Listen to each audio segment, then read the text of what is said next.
need to save our old-growth forests.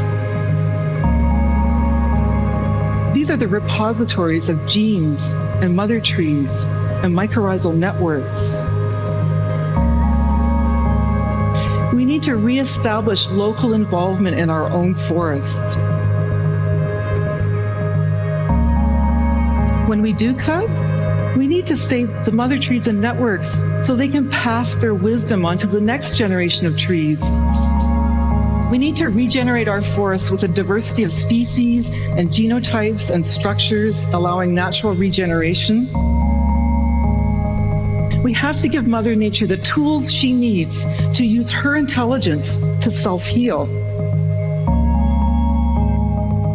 And we need to remember that forests aren't competing with each other. They're super cooperators.